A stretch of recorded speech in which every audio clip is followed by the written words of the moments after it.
carbohydrates have the most potent impact on glucose levels at every meal of every day. Even foods like oranges, bananas, things that are considered superfoods have very potent impacts on glucose. But not just glucose levels, also affecting insulin. Many guidelines, even today, still believe that you need at least 130 grams of carbohydrates, and we know that all this is now untrue. Dr. Andrew Koutnik is back. His newly published study will change the way you think about carbohydrates, fat loss, and insulin forever. We've actually done a number of randomized controlled trials, as well as synthesized over 100 years of data looking at whether people actually need these high amounts of carbohydrates that have been recommended since, frankly, the 1960s and 70s. And we have found that a lot of this guidance has been misled. So would you say that if somebody were to quit or lower the carbohydrates, that could fix insulin resistance, even fatty liver disease? So yes, we know that diseases like obesity and diabetes can be not just prevented, but reversed. So there is clear evidence that at the very first meal, when you choose a low carbohydrate meal, glucose levels immediately change. Insulin levels immediately change. We see the elevation of things called ketone bodies. Now, this is all within the first 24 hours, rapid changes. But within the next 7 days, this lowered insulin level starts to cause a cascade of changes. One of the most common consequences of going on a ketogenic diet is losing weight. Dr. Koutnik, there is a big question right now in the health world. Do we need carbohydrates for energy, for fat loss, and for performance? And if anyone can answer this, it's you, because you are unique. You have been born with or spent your whole life with type 1 diabetes, which means that your body doesn't produce insulin. So the foods that you eat affects you even more, especially carbs. So my first question, how has this shaped the way that you think about food, insulin, and performance? Having type 1 diabetes means that at every meal, you have to calculate the amount of calories, the amount of carbs, particularly, but also proteins and fats, because they all have different impacts on glucose in the body. And with type 1 diabetes, you now have to replace the insulin your body no longer produces. But we also have to calculate the exact amount of insulin for every meal.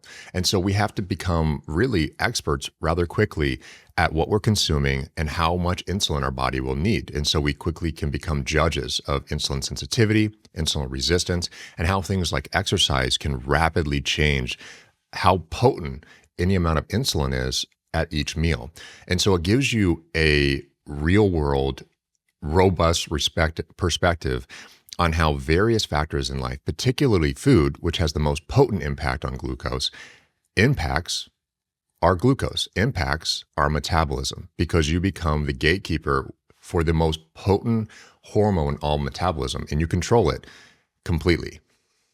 So when it comes to those foods that you mentioned, what do you think in your experience, because you've lived with this for most of your life, what's the worst types of foods that's affecting your blood sugar and therefore your insulin? Well, it's not really controversial to say that we know that when we look at the diet, and the most evidence-based impact across even lifestyle and other factors is carbohydrates. We know that carbohydrates have a place in certain contexts, but in environments like, let's say, type 1 diabetes, which is what I live with on a regular basis, carbohydrates have the most potent impact on glucose levels at every meal of every day, and actually are the most potent lifestyle factor we know of in affecting glucose levels. But not just glucose levels, also affecting insulin, something that most people are completely unaware of how high those levels can get before they start seeing changes in how they feel and the changes in their body that happen over time when insulin becomes higher and higher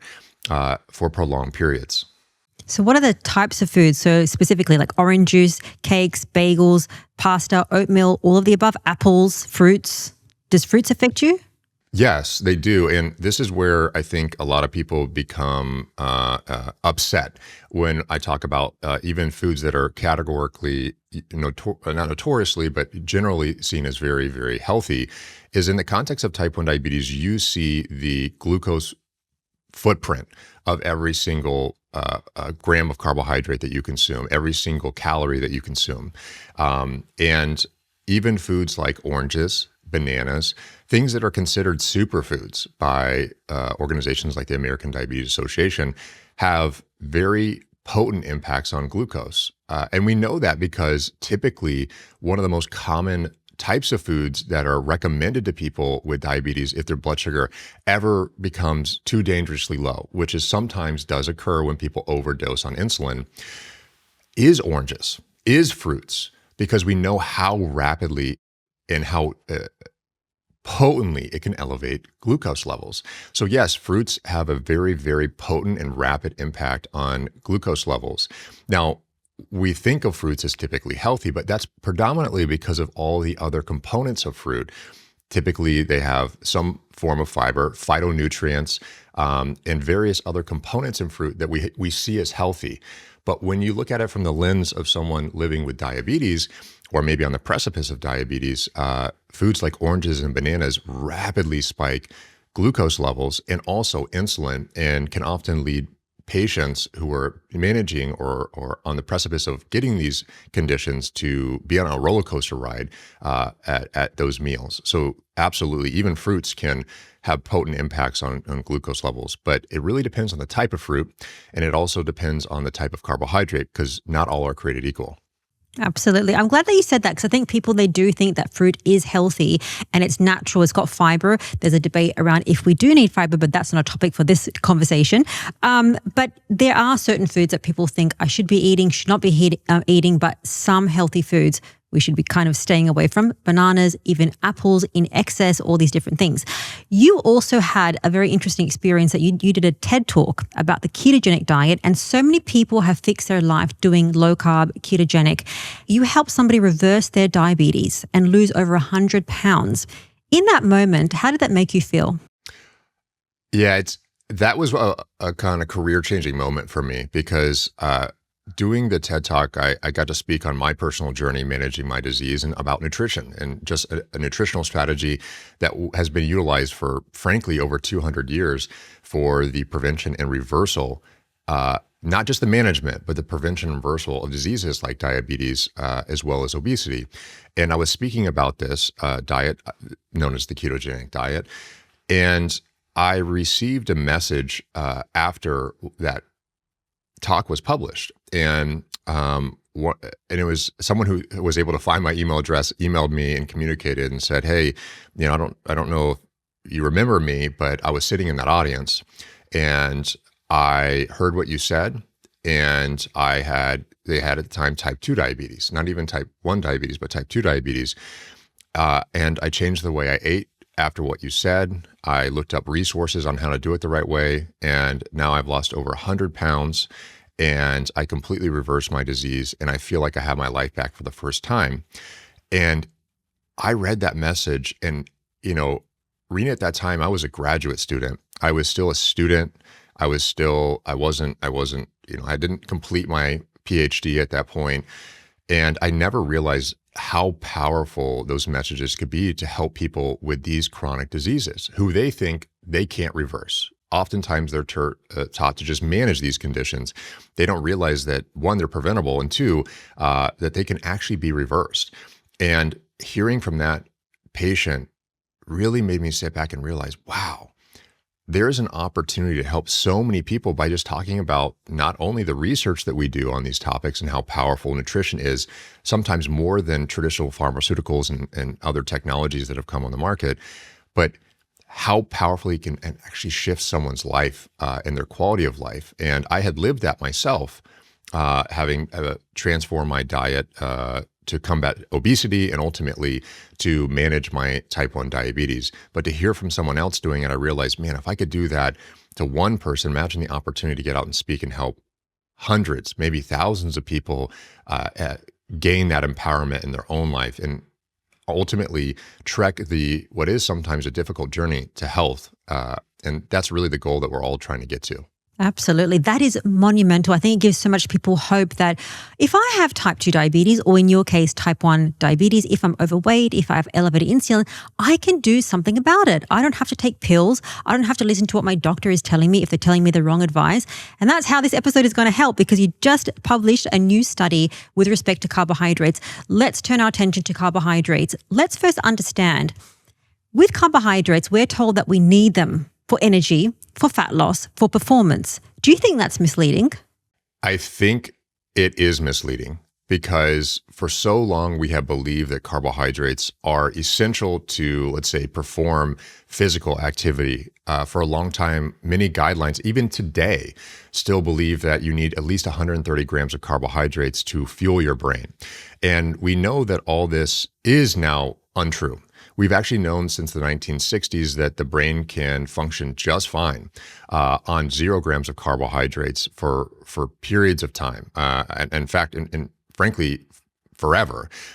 We know that the only essential nutrients that we need are amino acids and free fatty acids. It doesn't mean that you don't need or you won't benefit from other nutrients, but those are the only essential nutrients. And so backing up for a second, when we think about the things like the diet, things like the impact or its requirement, for so long, not just the general person is recommended to have high amounts of carbohydrates just to quote unquote survive, which is untrue. We don't need them to survive, as many in your audience knows. But even athletes, where this has been pushed to extreme levels. Some athletes are being told that they should consume, if they are a high volume athlete, upwards of over 1,000 grams of carbohydrates per day, upwards of 60 to 90 grams per hour during exercise, with the belief that it is essential for them to perform optimally. And we've actually done a number of randomized controlled trials, as well as synthesized over 100 years of data looking at whether people actually need these high amounts of carbohydrates that have been recommended since, frankly, the 1960s and 70s. And we have found that a lot of this guidance has been misled or misguiding people, and not without consequence. We've actually seen that there are some major consequences to these recommendations, even in the people we believe were most immune to metabolic derangement, athletes. So you mentioned the study that so it's a review of over 100 years of over 160 studies. You could probably say better than me, but maybe tell us exactly what you looked at and a bit more detail around that so people can understand what that means for them. They're not athletes, but if we look at athletes, that can definitely correlate to people in our everyday lives. Correct. So I have to tell a story about this because we didn't begin by synthesizing over 100 years of data and looking at over 600 research articles, which is what's being published.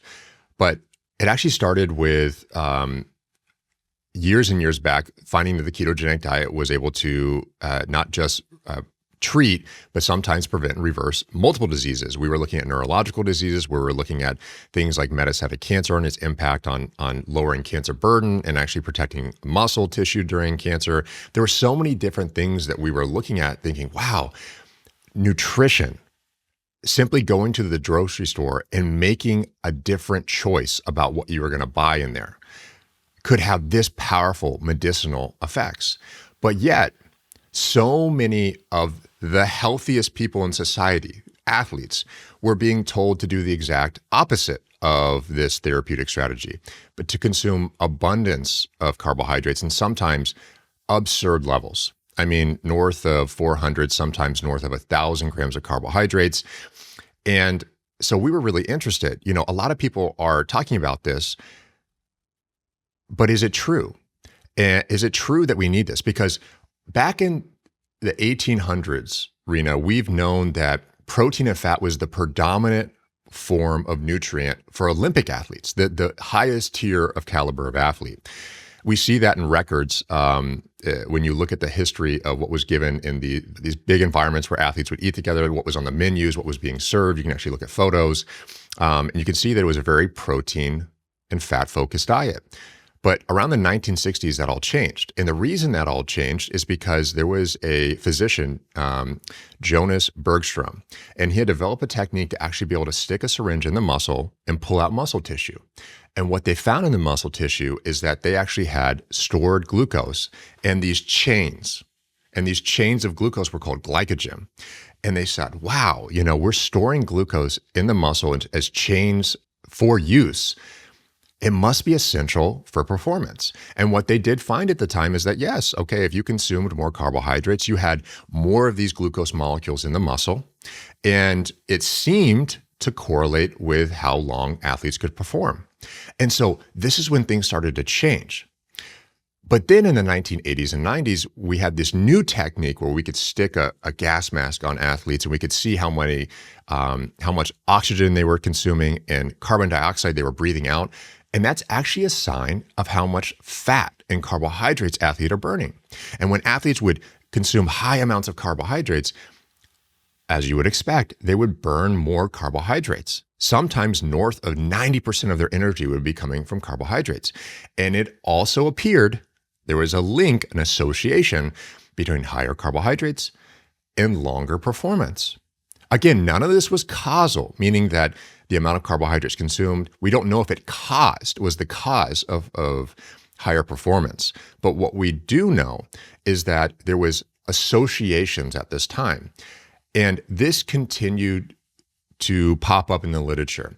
And over time, these associations, not causal, associations between muscle glycogen and the total amount of carbohydrates your body was burning started to be linked to performance repeatedly.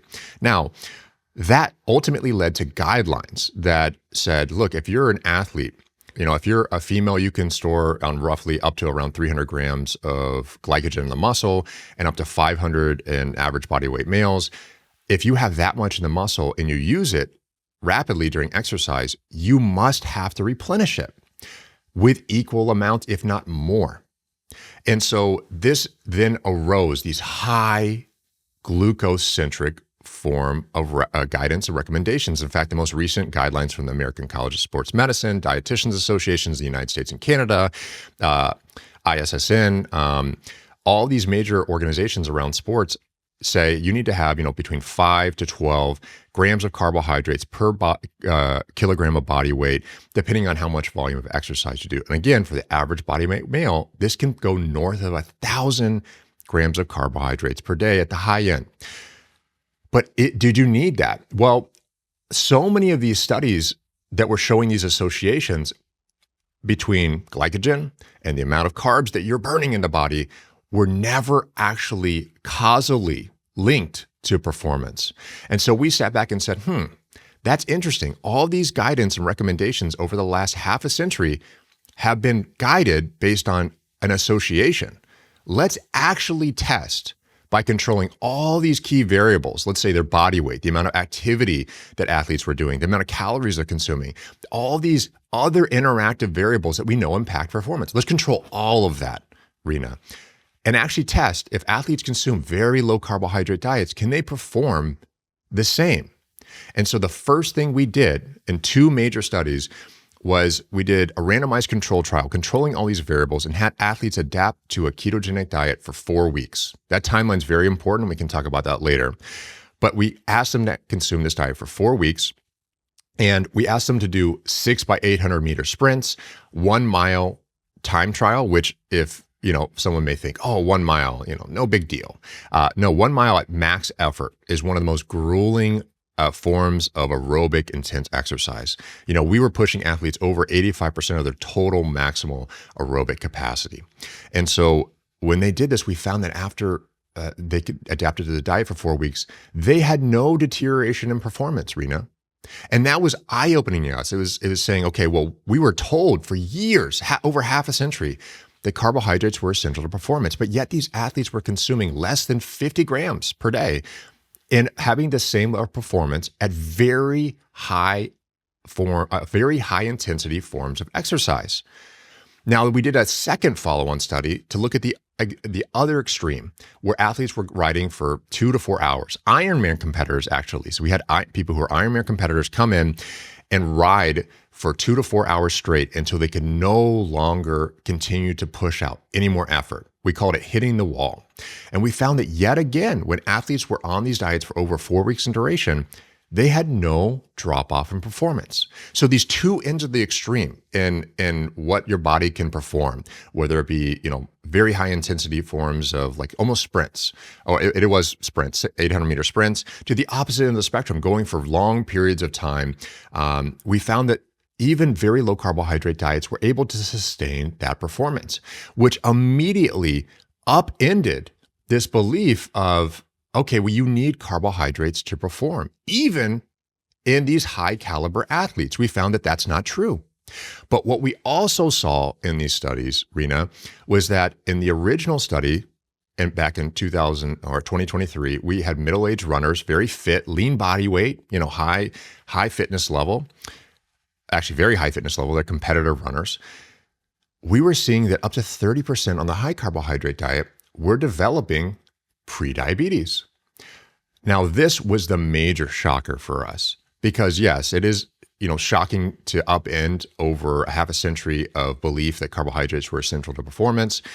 But here we were seeing that athletes were actually developing health issues related to the type of diet they're consuming. But Rena, these athletes were supposed to be immune to metabolic problems. They were athletes, they were lean, they were exercising regularly. We know that this happens in the general population all the time, but now we are seeing that even those we thought were most immune were not immune to the diet or the food environment that they were consuming. And so this major review was actually a byproduct of all of this, thinking, wow, we were seeing this in two different studies, and it seems to go completely against all these guidelines and recommendations. Let's look at all the evidence on the major nutrients consumed during exercise and see what actually predicts whether someone can perform or not perform. And the major implication of this review is that we found that, yes, the athletes are recommended to consume 60 to 90 grams of carbohydrates during prolonged forms of exercise, but yet we were seeing that the amount of carbohydrates required to maintain performance was dramatically lower. It seemed that there were studies indicating that only as little as 10 grams per hour was sufficient to maintain performance. And the reason for that, Rena, was because all of this hyper focus on glycogen and the total amount of carbohydrates your body was burning, again, remember, it was just an association. But what we were seeing is if you look deeply at those same studies, that it wasn't just the amount of glycogen or amount of carbs and sugar the body was burning that was associated with performance. These athletes were actually developing low glucose levels, or a definition of what we call hypoglycemia. And there's no causal evidence between the amount of stored glucose molecules in the muscle or the amount of sugar your body burns in performance. But we know that when your brain experiences an energetic deficit, that reliably impairs not only muscle function, how you feel, but there is a well-characterized neuroendocrine counterregulatory response where it releases stress hormones, catecholamines, what we think of as fight or flight, and reliably impairs performance quite potently and is mechanistically linked to reduce physical performance. And we saw, this was the major kicker in this study and analysis, that when we were looking at over 160 different studies that had administered carbohydrates and tried to find how it predicted performance, why was it causing better performance? 88% of the studies that actually showed an improvement in carbohydrates with performance, we were actually seeing that it wasn't the carbohydrate group we needed to look at. We saw that in the placebo group, the group that didn't have carbohydrates, was developing hypoglycemia or low blood sugar levels. And that was the clue, because you didn't have to look at the treatment group. You had to look at the group that didn't receive the treatment, and found that 88% of these studies, more than any other biomarker, was linked to the reason carbohydrates were affecting performance, which showed that the reason athletes, even these people doing high amounts of physical activity, were seeing differences in performance was not due to the amount of massive amounts of carbohydrates they're consuming and the amount of glycogen or the amount of sugar their body was burning. It was actually due to this little amount of glucose in the blood. And that indicated to us that it wasn't the muscles that was predicting performance. It was actually the brain that was predicting performance. And this flips the entire philosophy around why people may or may not need nutrients, even athletes, but also those who don't engage in high levels of physical activity as well. Now, as Dr. Koutnik mentions, we need to drop the carbohydrates to lower insulin levels and improve our health. But health is so much more than what we eat and our hormones. Sleep is actually the foundation of our health. And if you don't get into deep sleep, that itself can contribute towards insulin resistance. And that's why I pay so much attention to my sleep environment. I sleep in a cool room, a dark room, and I'm even very picky about my mattress. Because honestly, I never thought much about my mattress, but if it's too soft or you sink in, it can completely ruin your sleep. And I really struggled with this until I came across Helix Sleep, who are today's paid partner. Now, Helix isn't like your average mattress brand. They actually personalize your sleep surface for your body and your sleep style. You take a quick sleep quiz about your height, weight, and how you sleep, and whether you like soft or firm. And Helix matches you with a mattress built for you, not something off the rack. And I did the quiz, and my result was the Helix Twilight, their firmest memory foam mattress. And since I've switched, my deep sleep has really improved. And it's not just me. In a Helix Whisper sleep study, 82% of people experience more deep sleep.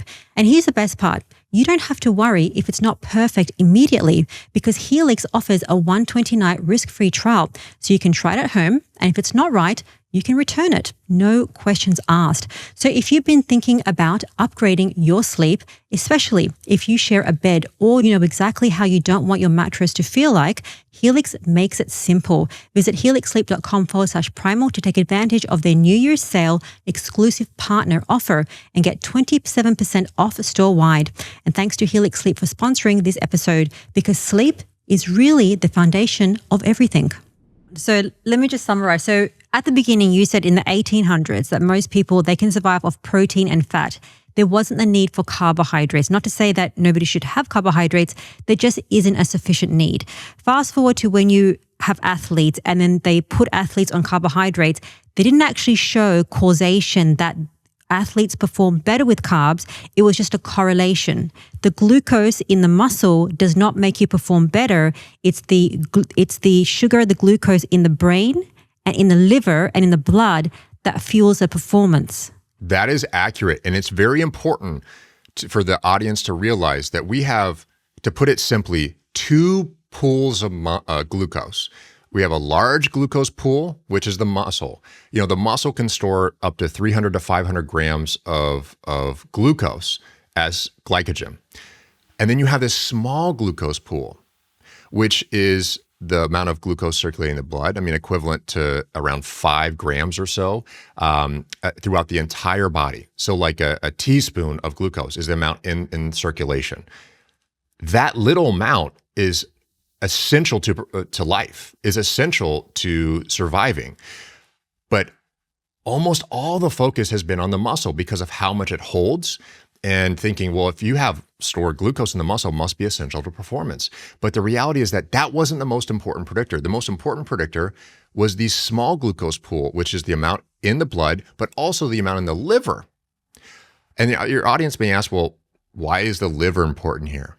The liver is important because it is the only tissue that not only stores glucose, but also releases it into the bloodstream to maintain brain energy metabolism or blood glucose levels. The muscle only can take in glucose. It cannot release it. So when the body let's say you consume carbohydrates and you spike insulin levels, and insulin then shuttles glucose to various tissues. The 3 priority tissues that it gives glucose to, the first tissue it gives it to is the liver. Over 66 to 75% of insulin, when released, goes to the liver first. That's how the body has set it up. And the reason it does that, Rena, is to protect your brain.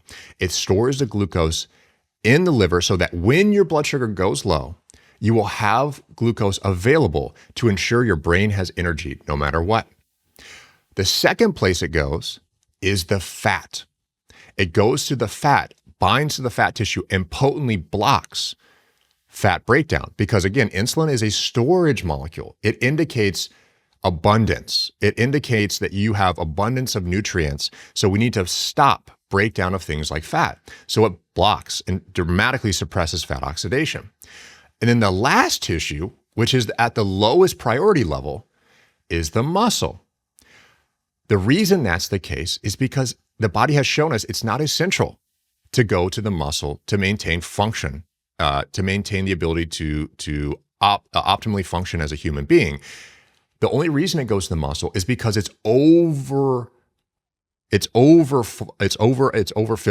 There's an abundance, so much so that the liver is already full, blood is already full, and now the fat has already been bound to and blocking its breakdown. Now, after all that's addressed, we have such an abundance of this insulin, such an abundance of glucose, that overabundance now then goes to the muscle.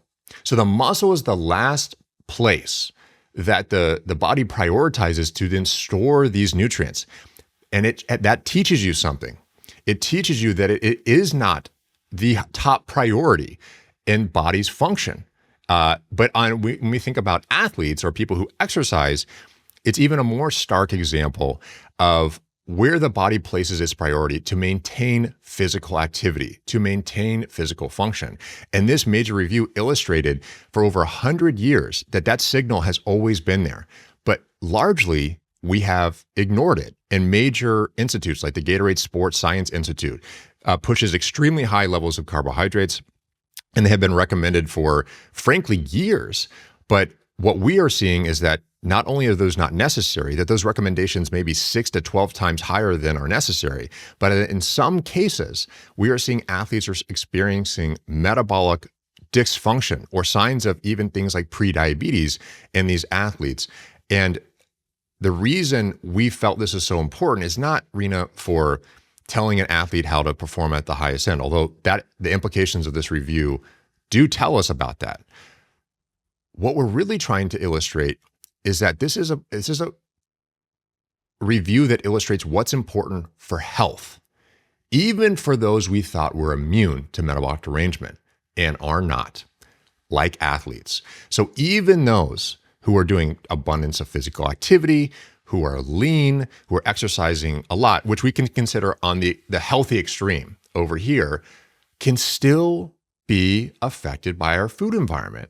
And that the type of foods, the amount of foods we're consuming, particularly carbohydrates, can have a potent impact on their health and develop signs of clinical conditions like prediabetes. And so the implications obviously are huge for the general public, that even if athletes need to consume virtually no carbohydrates to perform, clearly those who are not even engaging in high levels of physical activity, like these elite level athletes are, do not need those high amounts of carbohydrates that have been recommended by the Dietary Guidelines of America and other entities for years.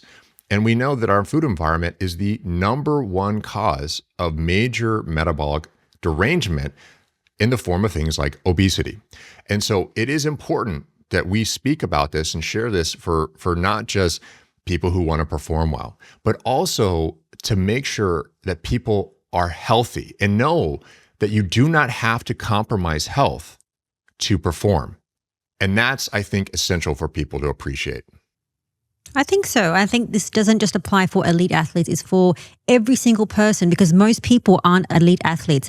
Let's turn our attention to understanding insulin and carbohydrates. If someone is just pretty sedentary, and I say this because 90% of people in the US are sedentary, so let's assume that they don't exercise that much. If you eat too many carbohydrates, what's the impact on insulin?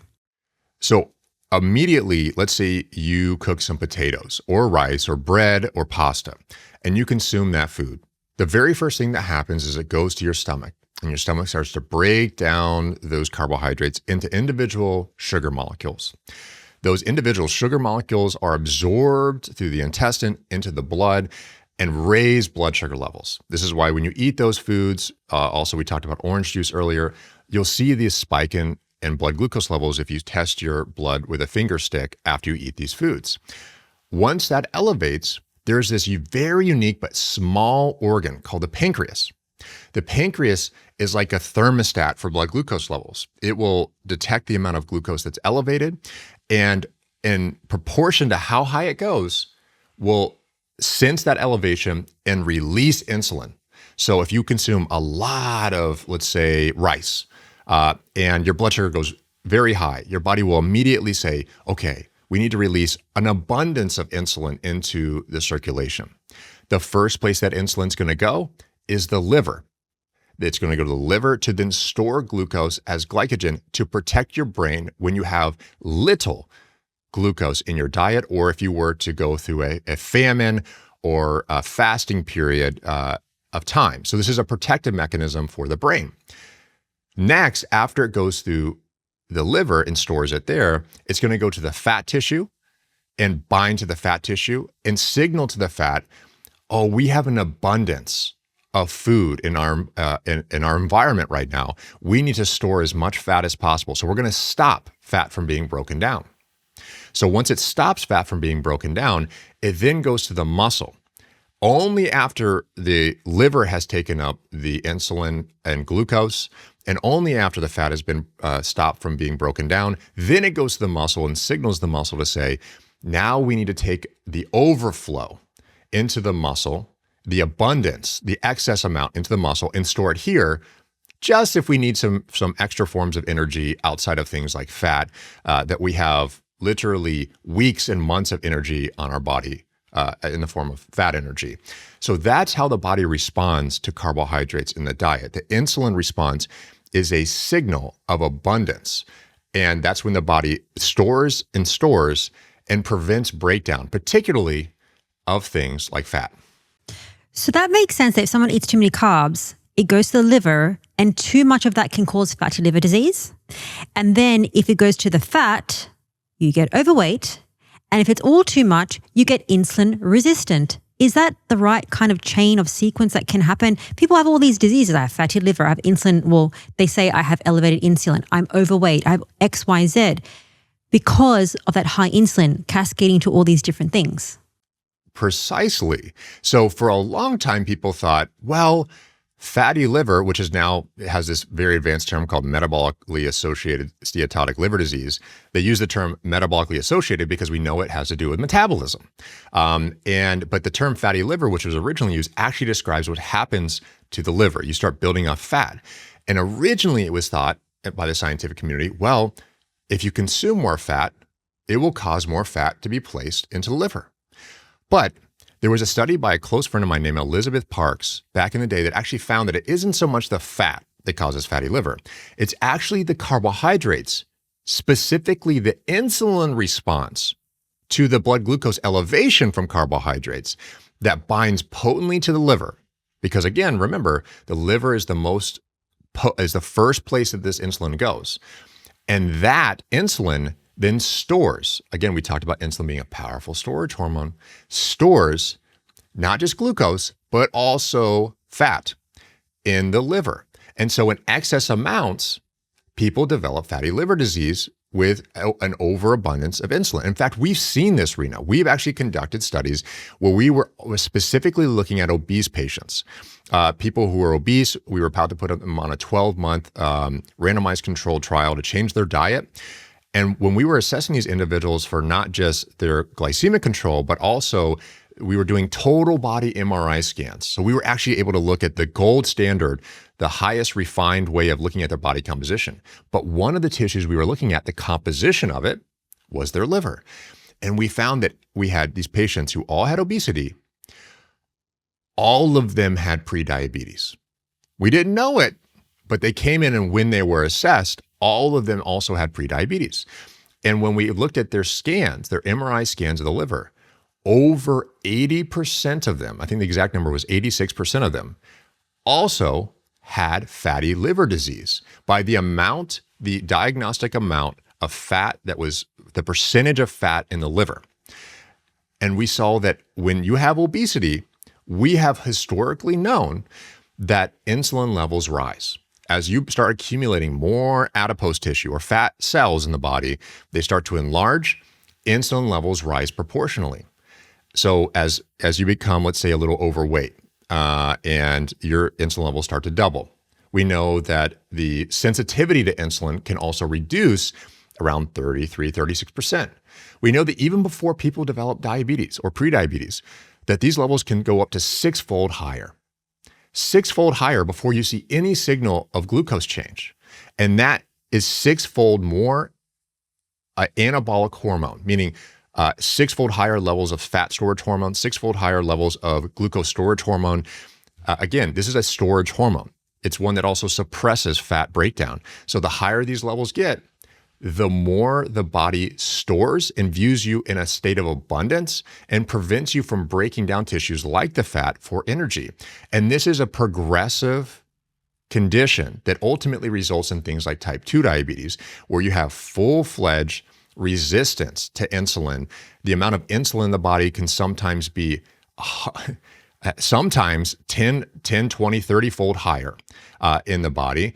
And that abundance of insulin causes not just storage of nutrients, but also damage to various tissues. So insulin in and of itself also can cause elevation in blood pressure levels, can change the health of your blood vessels or your cardiovascular system. And this is why when we see diseases like diabetes have these extremely high levels of risk for cardiovascular events like a heart attack, a stroke, or one of these major cardiovascular diseases, or death from cardiovascular disease, it is infinitely higher in forms of diseases like diabetes, not just because of elevated glucose levels, which we know is the number one predictor of cardiovascular or number one risk factor in cardiovascular disease and diabetes, but also the overabundance of insulin. It's always higher in forms of diabetes. So yes, you're 100% correct that insulin not only is the driver for fatty liver disease, it's the driver for insulin resistance. You can't have insulin resistance without an abundance of insulin. Insulin's always a part of the equation when it comes to these major diseases. It isn't the only signal. High glucose levels are the number one risk factor, but insulin is always along for the ride and sometimes the driver of it in the form of obesity and type 2 diabetes. I hope people heard that you could have elevated insulin before your blood sugar, your HbA1c even increases. You can't even see that you're pre-diabetic, your insulin is already elevated. So would you say that if somebody were to quit or lower the carbohydrates, that could fix insulin resistance, even fatty liver disease, and all of these diseases? We know that the evidence has been around for 2 centuries that it can reverse, not just manage, but reverse and also prevent obesity. And it was standard of care for 200 years for type 1 diabetes and type 2 diabetes before the discovery of insulin. So yes, we know that diseases like obesity and diabetes can be not just prevented, but reversed by these conditions. It's actually arguably the most evidence-based diet that has the most historical evidence. And actually the American Diabetes Association acknowledges this in their 2019 guidelines or the consensus report on nutrition. They state that the very low carbohydrate diet, also known as the ketogenic diet, is the most evidence-based diet for managing this disease for things like glucose control, body weight, blood pressure. So this has been known for quite some time, but we've known for over 100 years that this diet can also address how the brain functions. It can affect one of the most clear examples was in seizures, where it can start to change the brain chemistry and ultimately reduce the incidence of seizures in the absence or similar to, or sometimes more potently than medications can. But now we're seeing this emergence of evidence in a number of different diseases, cardiovascular-based diseases, but also mental health disorders. Things like bipolar disorder, schizophrenia, and mental conditions where there have been an abundance of literature where there really was none. There's this rapid emergence of evidence that's demonstrating that things like schizophrenia, bipolar, depression, all are starting to see positive responses to lowering the carbohydrates in the diet, lowering the insulin as a consequence to lowering the carbohydrates in the diet, and then seeing this cascade of metabolic changes in the body that appears to consistently show positive improvements in how not just the brain is functioning, but also the symptoms and other issues that are coming out of mental health disorders. And so that's a powerful illustration that at the forefront, when we think about what impacts our health, we should be focused on nutrition first.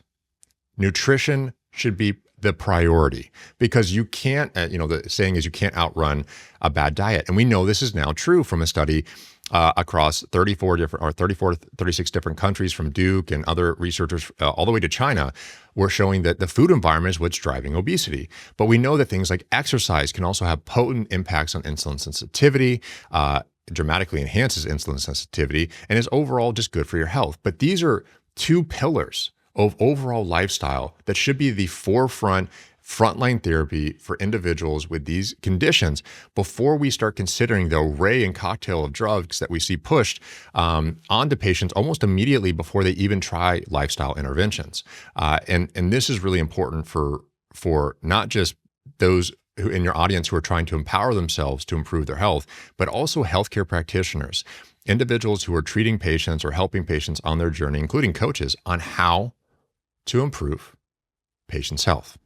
Now, as Dr. Koutnik mentions, there are so many benefits to your health when you drop the carbohydrates. One is lowering insulin, one is burning more fat, and one is better brain function. And when it comes to your overall health, one thing you probably haven't thought about is your health insurance. And let's face it, health insurance premiums are skyrocketing to compensate for the increase in chronic illness.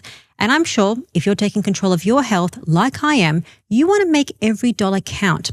And I have firsthand experience with health insurance, thinking a minor procedure would be covered, only to find out that it's not. You end up paying out of pocket plus your premiums. And if you're anything like me, well, this can make you feel really frustrated and really confused. And that's why I'm so proud to have Crowd Health as a sponsor of today's episode. Now, Crowd Health works differently. First of all, they are not an insurance company.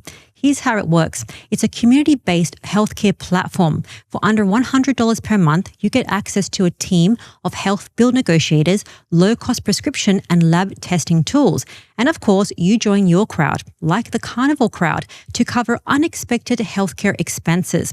But here's why it's really important. Right now, it's open enrollment. Now, this is the period where you can sign up again. But this is where insurance companies increase their premiums. So if you want to stop playing the health insurance game, try Crowd Health. So far, Crowd Health members have saved over $40 million in healthcare expenses. So this open enrollment period, take your power back. Join Crowd Health to get started today for $99 for your first 3 months using code Primal at joincrowdhealth.com. That's joincrowdhealth.com with code Primal. Crowd Health is not insurance. Opt out. Take your power back. This is how we win. Joincrowdhealth.com. I want to think about the audience right now who might be thinking, okay, Dr. Koutnik, you have convinced me. I want to quit or lower the carbohydrates. What do you think is going to happen in the first 3 days or a week for somebody that says, okay, no bread, pasta, rice, potatoes. I'm just going to have like meat, butter, maybe carnivore keto with some vegetables. What's going to happen in those first few days? The changes happen rapidly, Rena. They happen at the very first meal. So there is clear evidence that at the very first meal, when you choose a low carbohydrate meal, just change the first meal, that glucose levels in the blood immediately change. Insulin levels immediately change in response to that meal. Within the first 18 hours, you see your first signal of the changes in the body and metabolism that start to happen widespread on things like fat oxidation. We see the elevation of things called ketone bodies, which is a byproduct of elevated fat metabolism. We see those start to elevate it by 18 hours. Now, this is all within the first 24 hours, rapid changes. But within the next 7 days, this lowered insulin level starts to cause a cascade of changes. The lower insulin level starts to allow the fat to be broken down. So the amount of fat that was once being stored because of the overabundance of insulin, that lowering of insulin allows for the fat to be liberated and start to become a higher portion of the amount of nutrients and energy the body's utilizing to function. And so we see that free fatty acids start to elevate in the blood.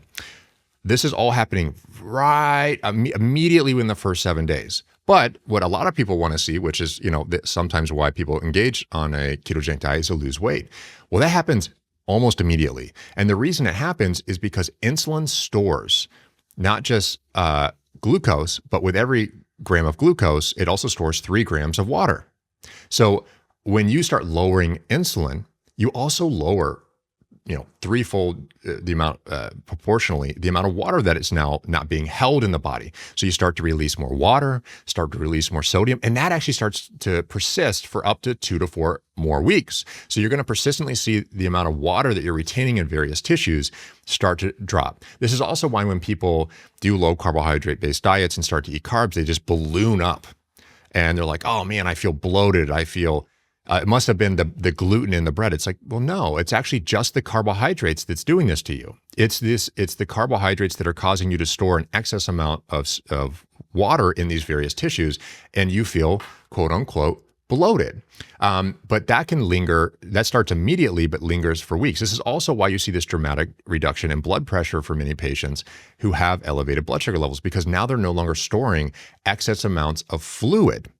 Obviously, blood pressure is the amount of pressure on the blood vessel wall. And if you have excess fluid floating around, it's excess pressure, right? And so that starts to decrease as well.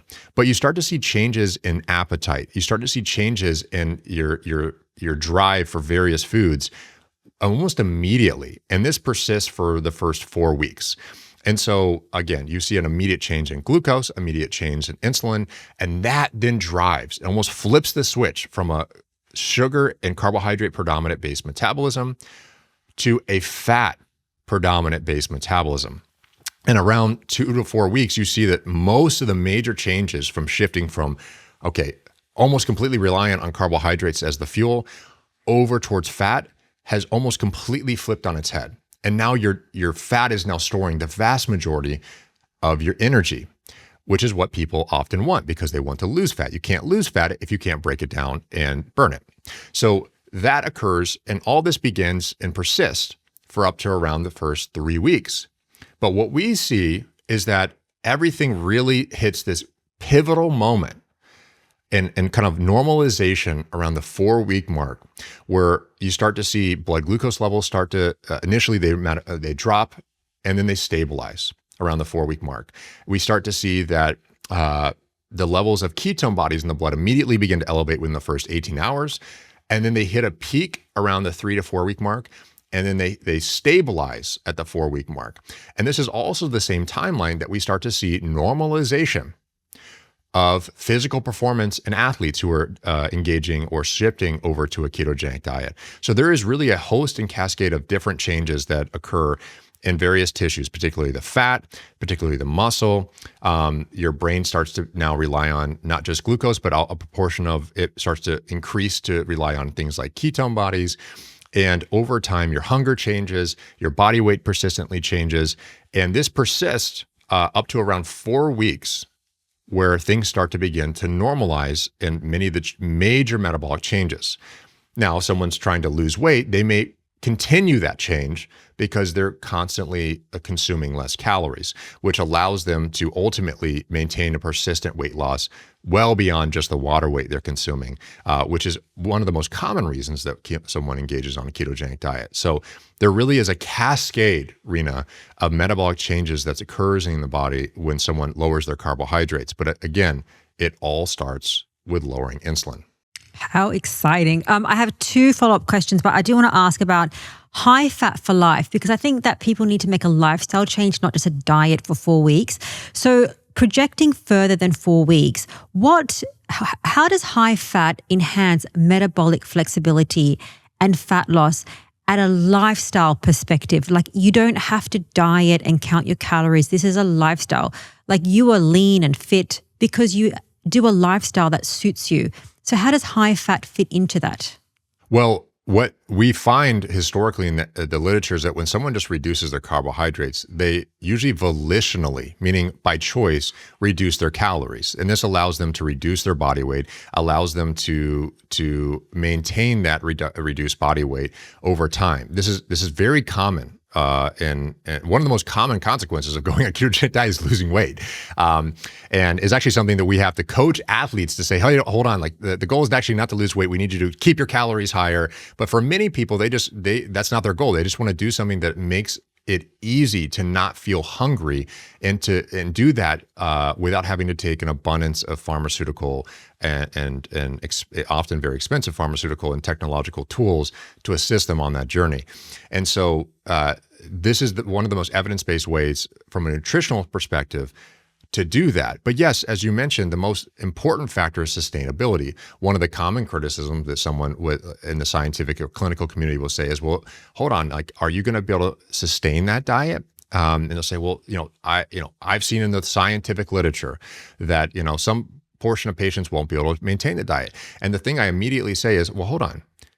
Every lifestyle change, whether you incorporate a medication into your life, whether you change to any form of a diet or exercise intervention, always requires work, hard work, and requires tools and knowledge. All of them have data that suggests that there's a percentage of patients that struggle to maintain it, which is why it's so important for patients to find the right resources. Rena, I know you provide those for many patients. And so it's important to find good resources, to understand that if someone's telling you, a healthcare practitioner, your doctor saying, oh, well, you can't do this. It's like, yes, you can. Yes, you can do it. And if someone's saying, like, it's like the analogy of, you're like, hey, I want to go run a marathon. I have a goal of running a marathon. And imagine the doctor goes up to you and says, you know what?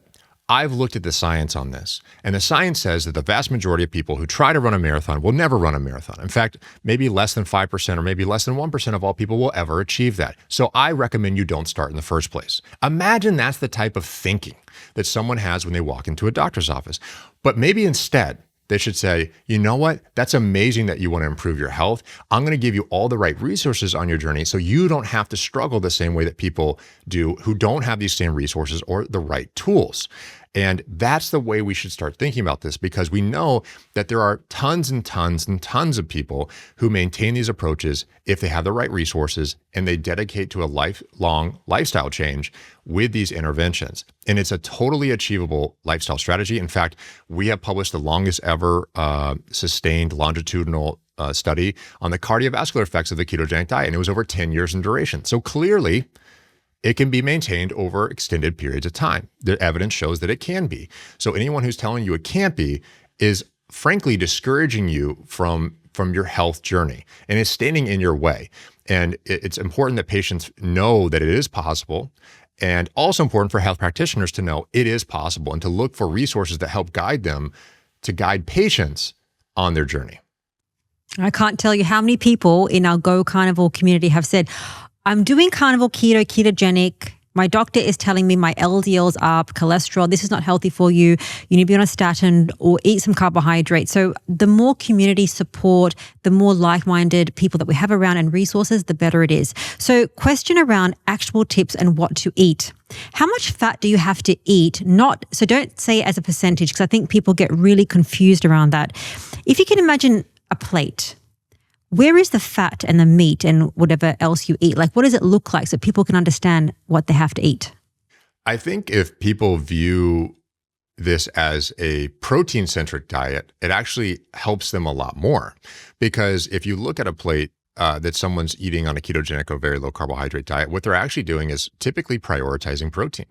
They're typically thinking at each meal, I should have a protein source.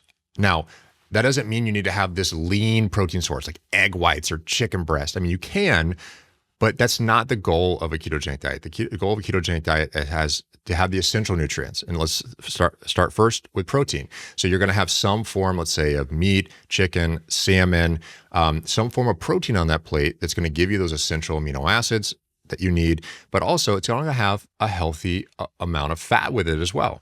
And often fat, which is the overwhelming new form of calories in the diet is typically just coming along for the ride. It's typically just coming along with the protein you're consuming.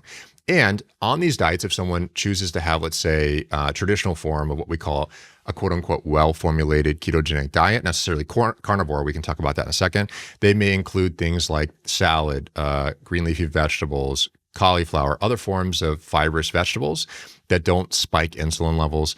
And they may say, okay, for that salad, I want to have a little bit of, let's say, olive oil or some type of dressing on it.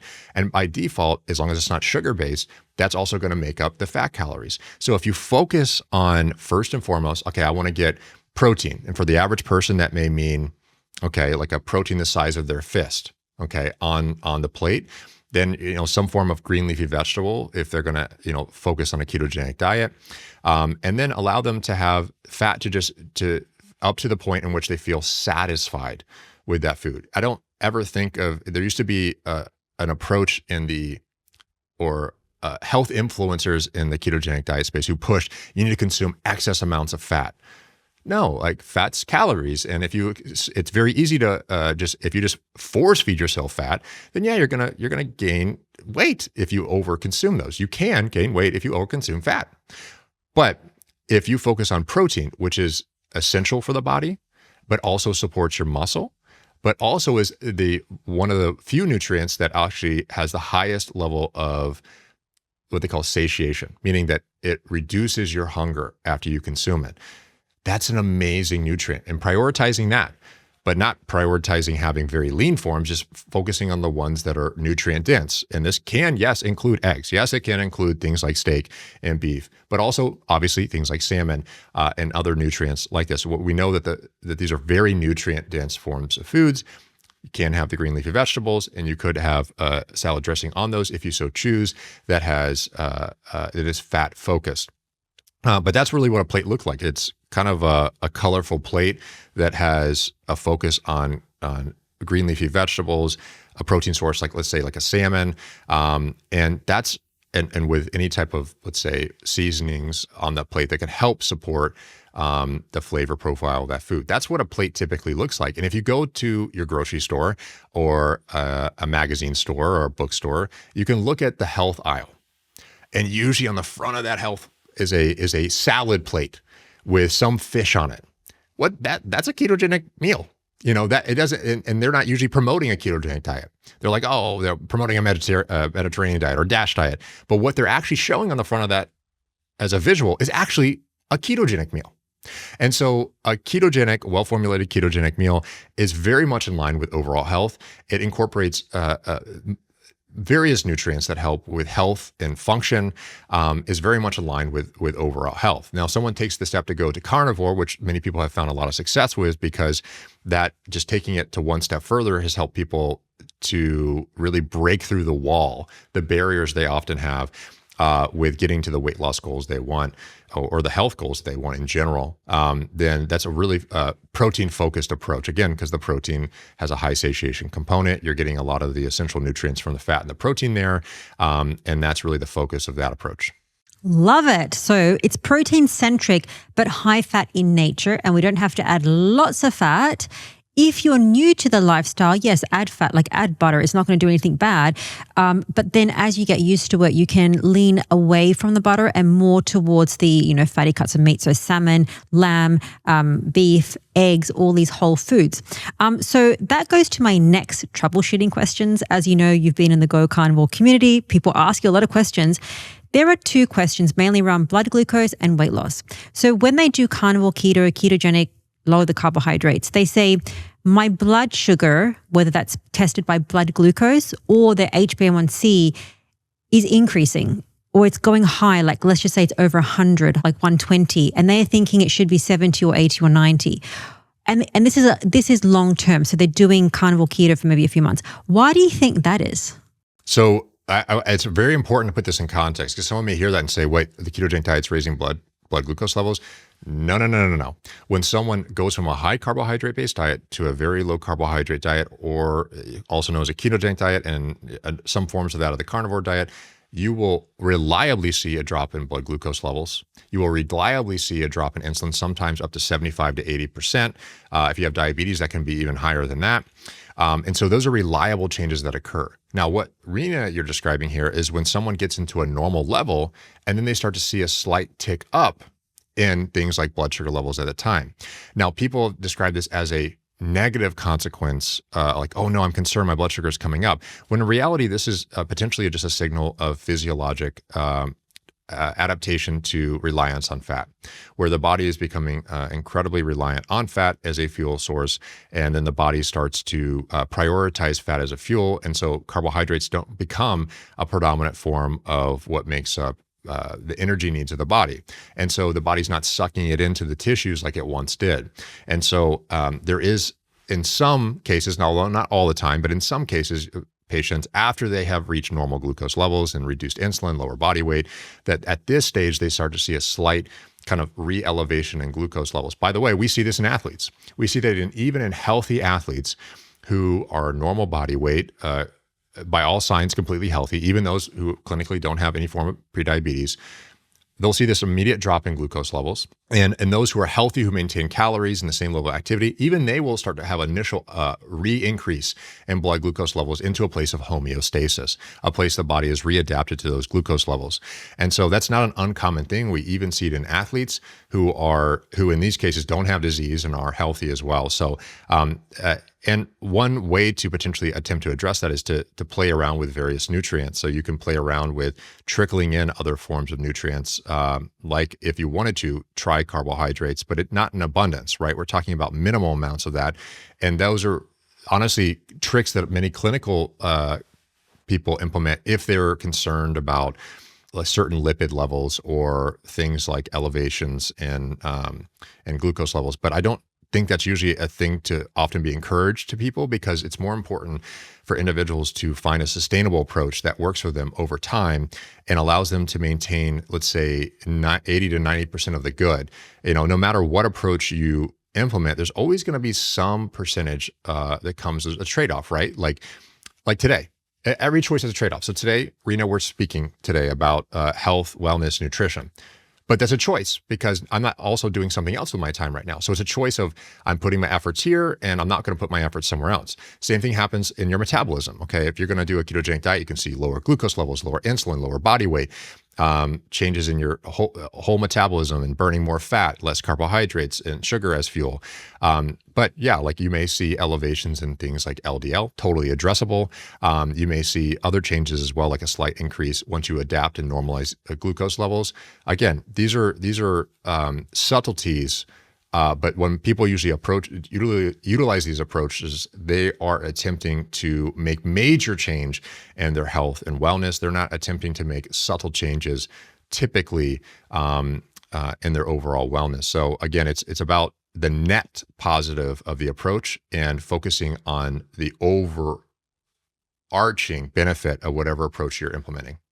I like that you said that, and the alternatives and solutions that people can maybe add in a little bit of carbohydrates, because it's the dose that is the poison. Carbohydrates are not poison, but we're just told to eat too much, and ultra-processed foods just blows it out the window. So you can increase your carbs very, very slightly, or you can even change your macros in terms of protein and fat. I've seen that work for some people. Fat can help reduce the blood glucose, and maybe, so the HbA1c is a long-term measure of that, but fat can definitely help to lower the blood glucose. And also the time that you test also matters. So if you're stressed, if you get anxious because you're testing your blood glucose, well, it's going to raise it as well. If you exercise, it's going to raise it as well. So all these different things. The other troubleshooting question is, why is it that people can do carnivore, keto, ketogenic, low carb?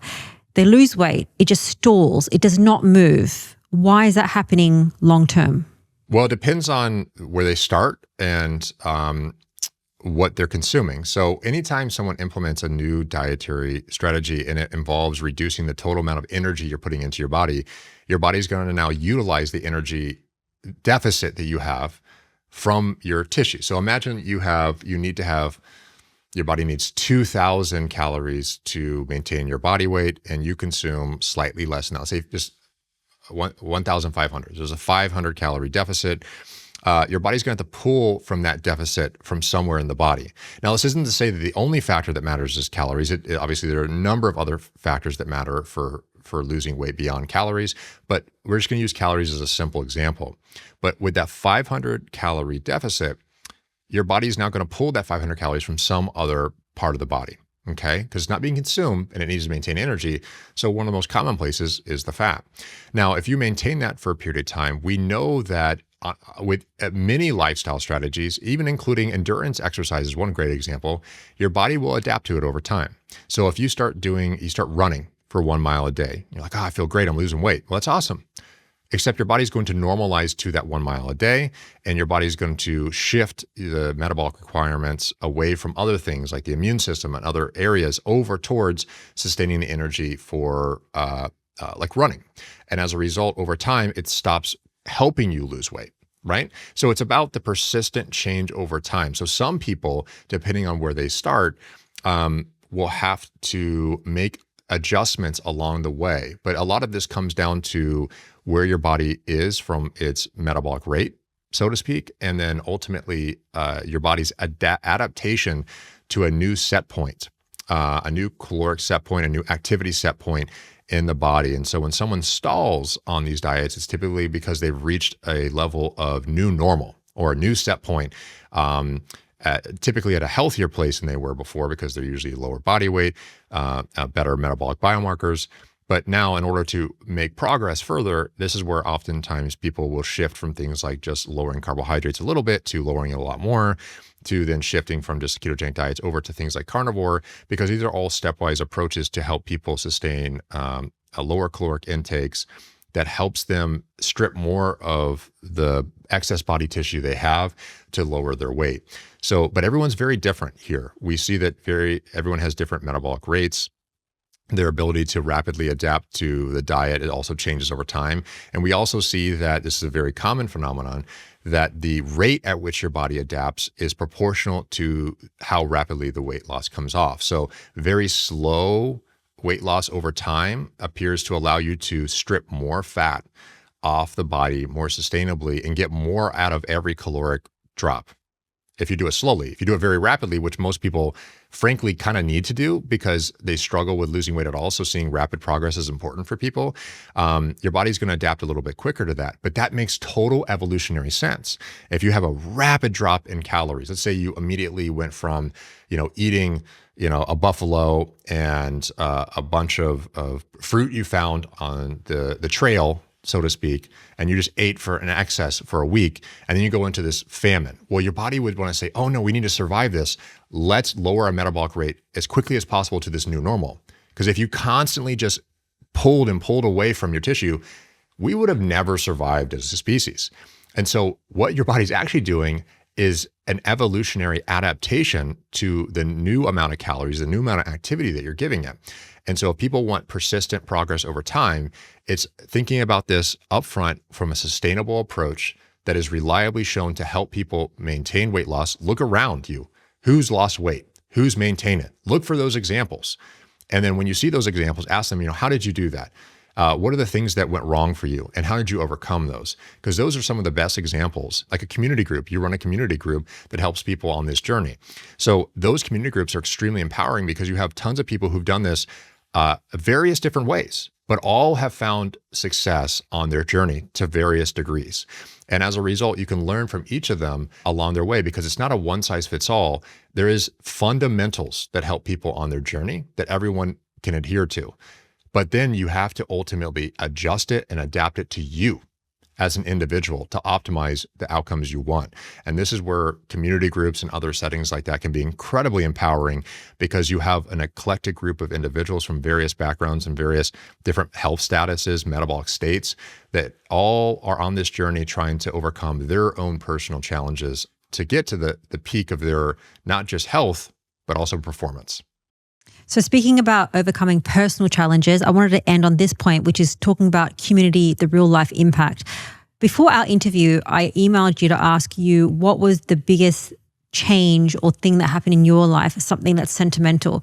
So I just want to read a little paragraph here and then get advice for those that might be struggling, confused, feeling hopeless, because there's lots of information about health. But this is what you said. You often struggle with your desire to change the world, only to realize that the most important world to change is the one I wake up every day. So if that person right now, they wake up and they feel hopeless, they feel like crap, like this is too much, what would you tell them? It's something that's not novel. It's not new. It's the simplest piece of advice that someone can give. It's just to take the first step.